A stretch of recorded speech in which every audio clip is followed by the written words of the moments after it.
নমস্কার, আমি বুদ্ধিশ্বর মণ্ডল, একজন মার্শাল আর্ট ট্রেনার, তার সাথে সমাজের ছোট ছোট কাজ করে থাকি। আজকে আমি পুরুলিয়াতে এসেছিলাম।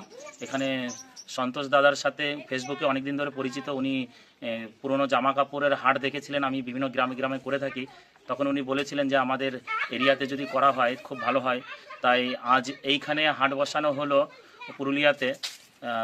7 থেকে 8টি গ্রামের মানুষজন এই হাটে উপস্থিত ছিলেন এবং ওনারা মন ভরে জামা কাপড় পেয়েছেন এবং প্রচণ্ড খুশি।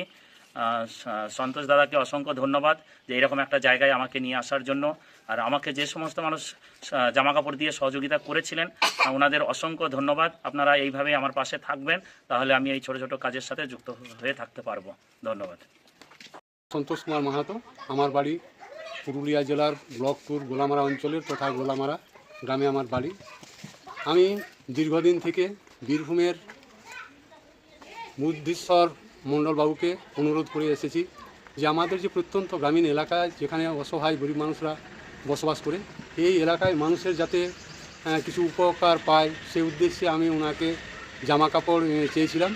তো উনি অনেক কষ্ট করে দীর্ঘদিন পরিশ্রম করে আমাদের এখানে অনেক গাড়ির পর গাড়ি ভাড়া করে নিয়ে বহু পরিবর্তন করে করে আমাদের এখানে মালগুলো পাঠিয়েছিলেন।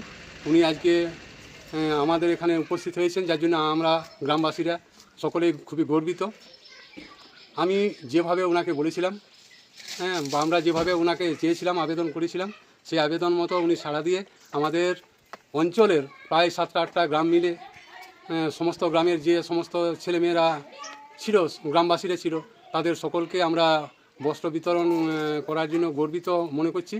এবং ওনারা যে এই সমস্ত বস্ত্র পেয়ে খুবই খুশি হয়েছেন, তার জন্য আমি আমার অঞ্চলবাসীকেও মানে বলা যায় যে অঞ্চলবাসীকেও আমি ধন্যবাদ জানাই। এবং যিনি আমাদের কাজে সহযোগিতা করেছেন সেই বুদ্ধিশ্বর বাবুকেও আমি অবশ্যই ধন্যবাদ জানাই, যাতে করে উনি পরবর্তীকালে আবার এইরকমভাবে কিছু অনুষ্ঠান করতে পারেন, এইরকম গরিব মানুষদের কাছে দাঁড়াতে পারেন।